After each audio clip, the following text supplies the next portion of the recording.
Yeah, I did not go to the station class. Oh, yeah. I'll show you. I thought we were at aneurysm. I have that we're on this. Yeah, that's right here. This is where I put the aortic tear. What's coming? Saw that.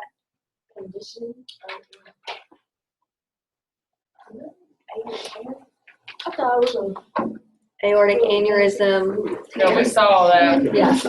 And then here's a compression. It said due to aortic dissection. Remember, a dissection is just means that the walls have like separated from each other.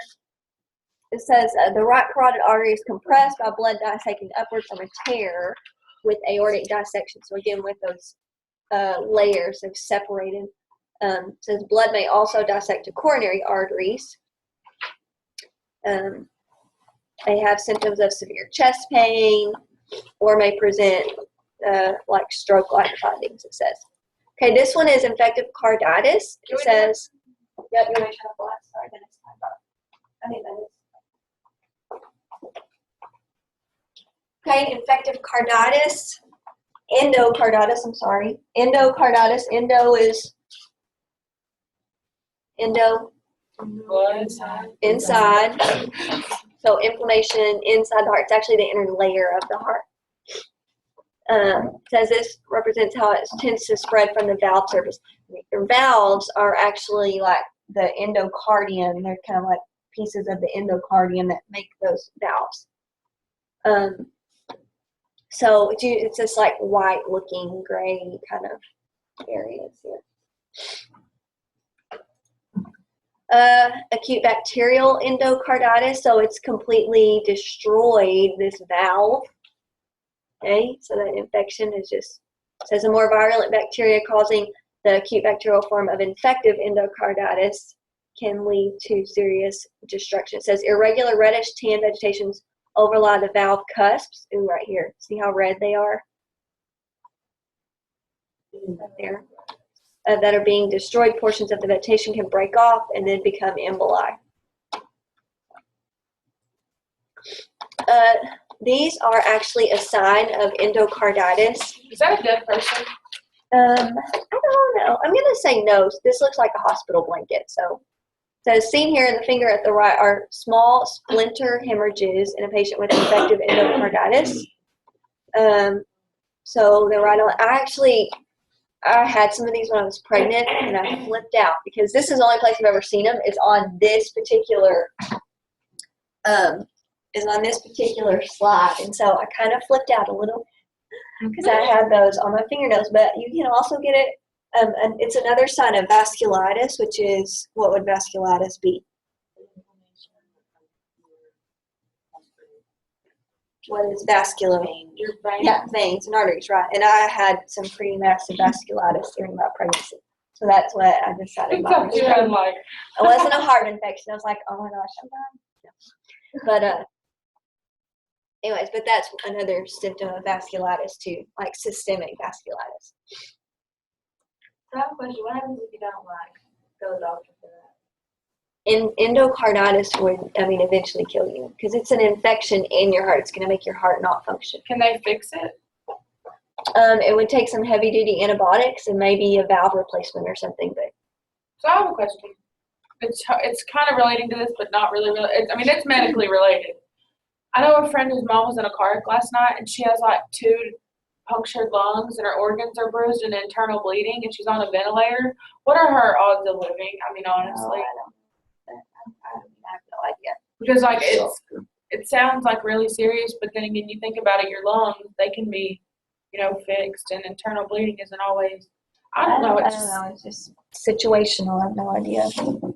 Okay, this is a prolapsed mitral valve. So, the mitral valve is on which side? Left side, right between the left atrium and the left ventricle. Okay, so prolapse means like sagging or droopy, if you will. So a prolapsed valve, what that means is normally your valve, would be closed pretty tight whenever it's supposed to be, but prolapse would mean that it's kind of like sagging open a little bit.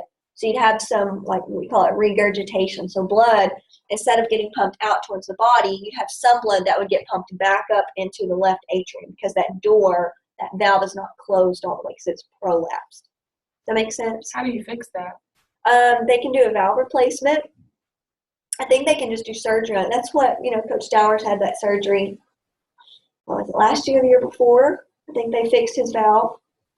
So I know he had a valve replacement. Because he wasn't ever all on Yeah. It was our freshman year. So it must have been the year before. Okay, it must have been the year before because he was out quite a bit. Anyways, he had a prolapse valve. So, and sometimes people have these young. I mean, I had a student a couple years who had a prolapse valve, and a lot of times you can hear it. They'll have a murmur. You can hear the murmur. A murmur is just an abnormal heart sound. But with the prolapse valve, you can usually hear like a whooshing type sound because it's not what you hear. Whenever you hear a heartbeat, you're hearing the valves closing. That's what you're hearing because the valves close and that that blood kind of rushes and hits them, and so that you hear a whooshing sound because it's not closed completely. It actually moves. There's blood moving back through there.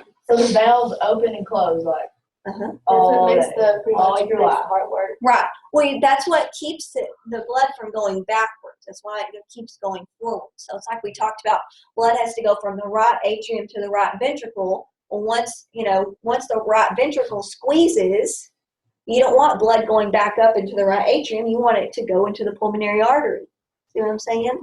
You want it to keep moving forward. If it goes backwards and it starts sitting in the same place, it's going to start clotting because that's what blood does. Whenever it stays in one place. So how do you get like fluid like around your heart? It probably depends on what's going on.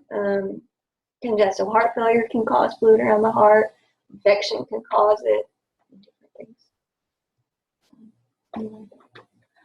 Long, thin chordae tendineae, talking about these little tendons that kind of hang on to the valves. Kind of like, almost like a stretched out rubber band or something. This one shows this one you can pretty easy, it's kind of hard to tell on this screen, but you can see where they've had an MI. What is an MI? Which is a heart attack. Okay, so they've had this thrombosis, which is a blood clot. Okay, right here in this, you can see it in this artery right here. So that means all this area down here did not get blood flow for a period of time. And you can see that because see how dark this area down here is? See how it's like black looking? That area has died. Like that muscle, the part of that muscle right there has died. Okay? And so if that's the case, it's not going to compress. It's not going to push blood out. Does that make sense?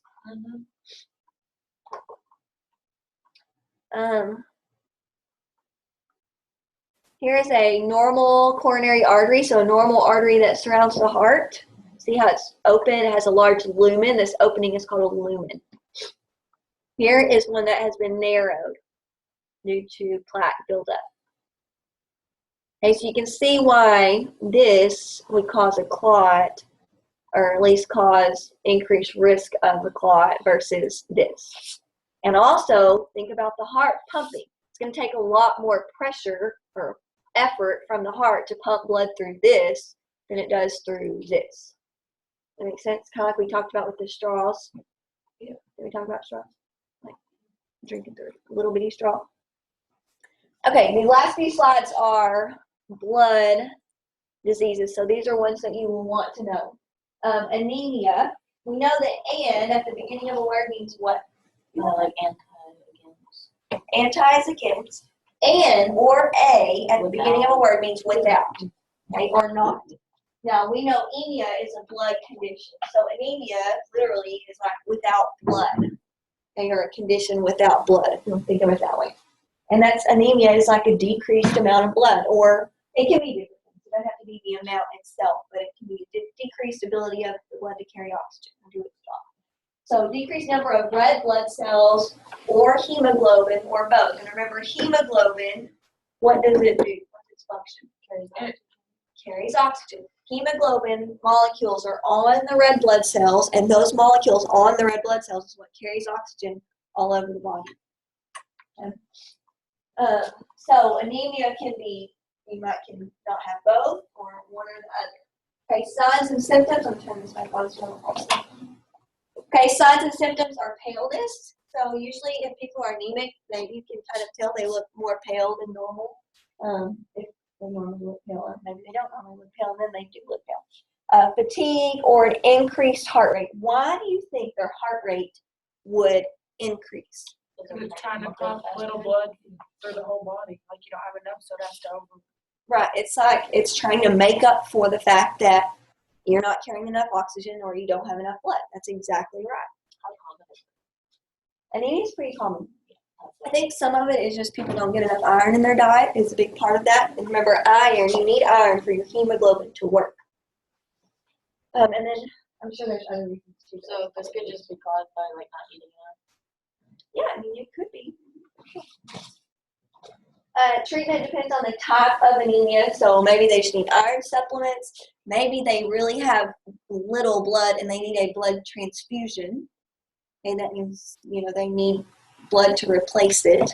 Bone marrow transplant, because your bone marrow makes blood. So if you had a bone marrow transplant, you're going to need blood. So, okay, a very specific type of anemia called sickle cell anemia is an inherited disease. It's genetic, so people are born with this, and it causes an abnormal production of red blood cells. So what happens is red blood cells, normally, see that poster back there? They look like kind of like that donut shape in the top right-hand corner. Okay, but when people have sickle cell anemia, they actually change shape. They look like sickles. Everybody know what a sickle is? It's like that tool that they used to use to like cut wheat. It's like kind of like long and like. Like Grim Reaper carries the Yes. staff with the sickle on it. So it's just shaped like a crescent shape. Okay. Okay, so what happens is those cells are not able to carry oxygen like your normal red blood cells would be able to. So they cause a decreased amount of oxygen in the blood, which causes, one, increased risk of clots because of the way that they're shaped. I mean, they can't, if they're shaped or if they're round, they can squeeze through those capillaries. It's not a big deal. But if they're sickle shaped, they're going to get hung up, okay, and cause clotting. The other problem is, like I said, they can't carry enough oxygen, especially to the tissues in, like, your capillaries, fingers, toes, all those areas where, anywhere where there's capillaries, small blood vessels, which is pretty much everywhere. But usually hands and feet is an area where they have a lot of pain, bone pain. And it causes pain, and I mean severe pain, because of the lack of oxygen. What'd you say? It can't be treated. There's no cure for it. There's no fixing it. What they usually do is if people will go in and have sickle cell crises. So it's like all of a sudden their blood's doing good and they're making regular blood cells, and then their blood and they still were going to produce some sickle cells, but then their blood will just start producing a mass amount of sickle cells. And so they go into a crisis where they have this kind of little bitty clotting all over and severe pain because of the lack of oxygen to those tissues. And so anyways, what they usually do is they give them a blood transfusion. So they'll give them a whole bunch of new blood, and basically what that does is that increases the volume of their blood, and so it decreases the ratio of sickled cells to regular cells. Does that make sense? Mm-hmm. They've mass-produced these sickle cells, so they're going to give them whole blood cells so they can increase the amount of oxygen. They're going to put oxygen on them and give them pain medicine. That's usually primary emergency room treatment for sickle cell. So now that also puts people at a higher risk for infections and things like that. Would it develop later in life, or would they always have They're it? always going to have it. So why would you, would they go ahead and start the treatment in at a younger age? Well, there's not really a treatment. When I say treatment, that's treatment during a crisis.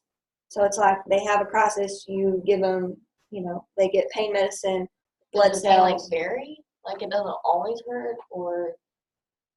I think I mean, I don't really in know. a crisis if they have it all throughout their life. So it just happened like in a period of time. Right. Like I know a person who has sickle cell. Mhm. And, It's like they have exacerbations of it, if that makes sense. So they always have the disease, but they don't always have a crisis. Like it the doesn't crisis always comes- hurt.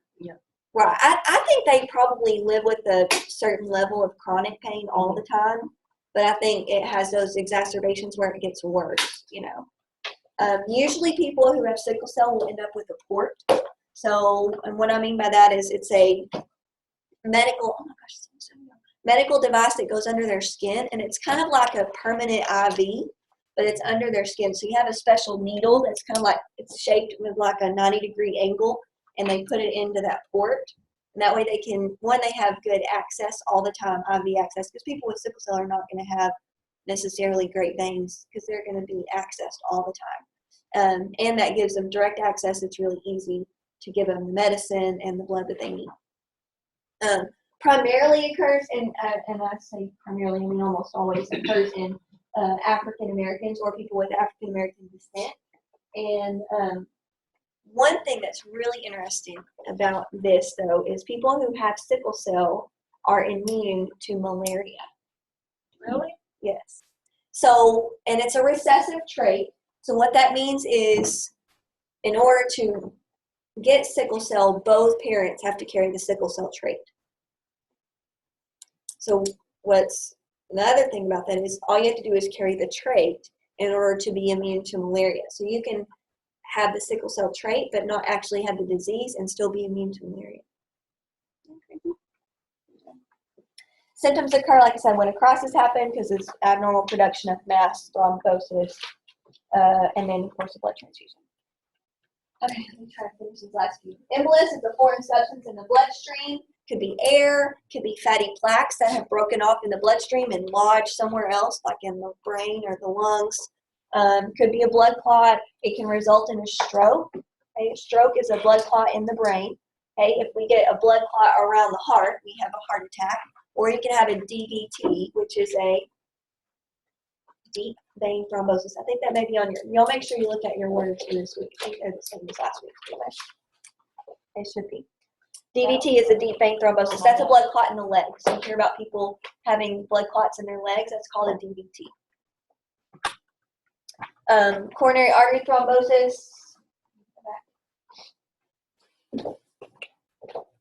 Pictures here. Y'all hang with me for just a minute if the bell rings because we're almost done. Blood clot, again, here's another thrombus in a coronary artery. You can see the little, these are the plaques that have built up on the walls. They had a blood clot there. Narrowed artery because of probably plaques. Same with plaque. Look how rough edge that is. Okay, blood cells are going to really stick to it instead of, you know, sliding on through like they need to. Myocardial rupture, so they had a heart attack and it actually over time ruptured the walls of their heart. Here's a ventricular aneurysm. So look, the actual ventricle of their heart ballooned out instead of the vessel. Another blood clot. Okay, now this is kind of a gross picture, so you don't have to look if you don't want to. This is carotid artery surgery. This is actually, here's their ear. Okay, this is somebody's neck, like right here. And so they're doing surgery on that artery. No, where's her ear? Right here. See, there's their earlobe. Can we zoom in? Can we zoom in on that? Their skin looks No. nasty. It's Well, that. it's got iodine all over it, Yeah. so it's yellow. Or not, may not necessarily be iodine. But. Okay, this shows cardiomegaly. Cardiomegaly is what? Enlarged heart. See, this is a normal heart. Look at this. See how large it is? This just shows you a picture kind of what the heart looks like in the x-ray. Left side of the heart, That's what John right here side of the had. heart. Here's another enlarged heart. It's kind of hard to tell because there's so much edema. Remember, edema is like swelling or fluid.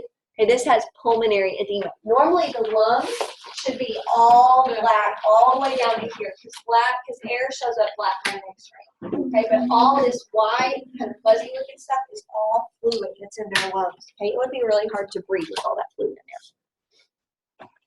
Okay, bulging segment of a vessel is a It's ballooning out.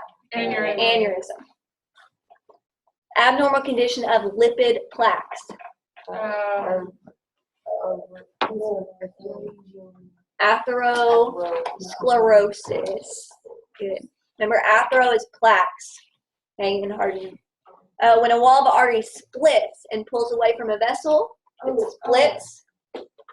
Divertic. No, No. it does start with a D. The dissecting. Yeah. What's Or dissection. diverticulosis? That is a stomach issue, not small intestine, but Oh god. largest great vessel, so largest artery, aorta. Good. Area of the heart tissue that died as a result of a blood clot. Myocardial. Infarction. Good. Myocardial infarction. A clot that forms in a vessel and stays at the site of formation. Yes. Thrombosis. Good. Thrombosis. Very good. Or a thrombus. A mass that floats in the blood and gets lodged in the vessel. So this one has moved. A moving clot. Yes. It starts with an E. Embolism. Embolism. Good. Wait. The medical term that means enlarged heart. Cardiomegaly. Cardiomegaly. And disease that results from cardiomegaly and causes edema. This one causes edema in the legs. Or It's DVT. So, no, that one's a clot in the leg. It's fluid. It's 3 words. CHF. What is that? Congestive heart failure. Congestive heart failure. All right. Hey, y'all don't worry about this last page of this PowerPoint, okay? We'll get to that when we get battles.